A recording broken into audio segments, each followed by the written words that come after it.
The big ice paintings quickly became one of the biggest art sensations of the 1960s. Reproductions quickly appeared in galleries, department stores, and homes across the United States.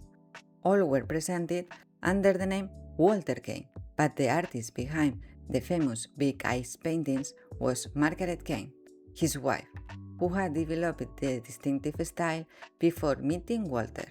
This case raises an uncomfortable question. How did the real artist end up watching someone else receive the credit?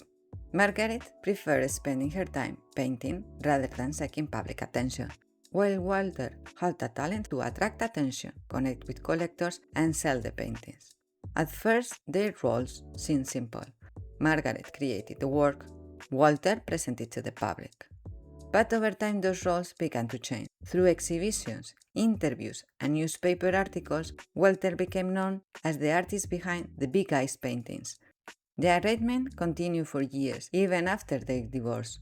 He enjoyed the fame, travel, and representing the paintings in public, while Margaret remained in her studio creating one big ice painting after another. But eventually, Margaret decided she could no longer remain silent, and in the 1970s, she decided to tell to the public that she, and not Walter, had painted the big ice paintings. Walter denied her accusation, and in 1986, the case reached a courtroom in Hawaii.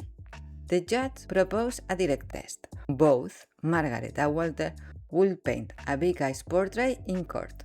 Margaret completed her painting in just 53 minutes, while Walter refuses, saying he had a shoulder injury. The court ruled in Margaret's favor, confirmed that she was the artist behind the big ice paintings, and also awarded her with $4 million in damage. Even after reclaimed authorship, Margaret continued to sign her work as Kane. She kept the surname under which they had become famous.